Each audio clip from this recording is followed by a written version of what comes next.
Radio Skonto jau 7 gadus rīko akciju, kurā uz zvanu ir jāatbild ar atslēgas vārdiem "Mans mīļākais radio ir Radio Skonto". Šogad galvenā balva bija automašīna Hyundai i40 no Scandi Motors. Tirniecības centrā Spice bija pulcējušies 5 finālisti, taču tikai viens no 5 identiski vienādām automašīnas atslēgām izvēlējās īsto. Aiziet! Ņemam vienu atslēgu. Ilze Zīberta Ķikute roku liek traukā, izvēlas vienu atslēgu un dodas pie auto. Nu?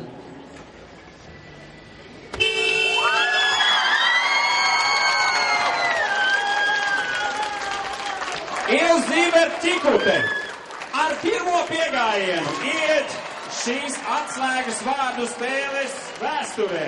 Nevienam vēl līdz šim nebija izdevies to izdarīt ar pirmo piegājienu. Šeit stāvēja 5 finālisti, bet Ilze paņēma vienīgo īsto atslēgu, iesēdās savā jau automašīnā un to piestartēja. Ilze! Redz, tā skan Ilze Zībertas Ķikutes jaunais Hyundai i40. Pie jaunās automašīnas tika 25-gadīgā Ilze Zīberta Ķikute no Rīgas. Pirmo reizi galveno balvu saņēma pirmā akcijas fināliste. Mans mīļākais radio ir Radio Skonto.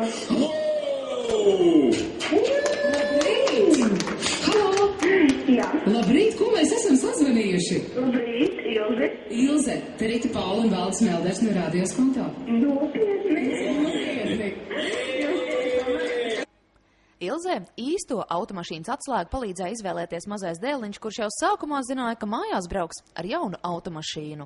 Es visu laiku baidījos no tādas domas. Domāt tādu domu, es cerēju, protams, bet līdz pat šodienai, kad man dēliņš teica, mammu, mēs mājās brauksim ar jauno mašīnu, es mēģināju cilvēkam arī pastāstīt, ka varbūt tās, ka tomēr nē, bet sanāca, ka braucam.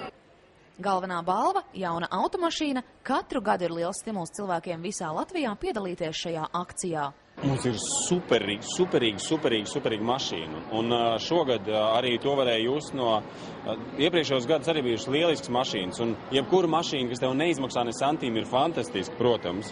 Bet šogad varēja just, ka cilvēki tā reāli iefano. Viņi speciāli brauc uz Spici, speciāli lasa aprakstus par to, kāds tas auto ir. Un tad ar tādu skumīgu nopūtu saka, jā, fantastiska mašīna, jā. Es ceru, ka man piezvanīs. Automašīna Hyundai i40 ir ne tikai skaista, bet arī ļoti ekonomiska. Šis ir īsts ģimenes auto patiesībā. Tāds, kā šodien redzēt laimīgā persona bija īsta ģimene. Lai piedalītos Radio Skonto auto akcijā, cilvēkiem tikai uz zvanu jāatbild ar atslēgas vārdiem "Mans mīļākais radio ir Radio Skonto". Un šī gada finālisti atzina, ka galvenais ir ticēt veiksmei. Tā veiksmes atslēga ir tas, ka reāli cilvēki, reāli klausītāji, reāli jau 7. gadu pēc kārtas to mašīnu saņem. Un ar viņu reāli arī brauc. Un viņu radi draugi un tuvinieki tomēr pavisam konkrēti pārliecinās, ka tas viss tiešām notiek un var notikt arī ar viņiem. Pārējie 4 finālisti – Dainis Liepainieks no Talsu novada, Indra Jēkabsone no Mārupes novada, Vita Kupče no Inču kalna un Iveta Pakalna no Ikšķiles – saņēma mierinājumu balvas, katrs 300 latus.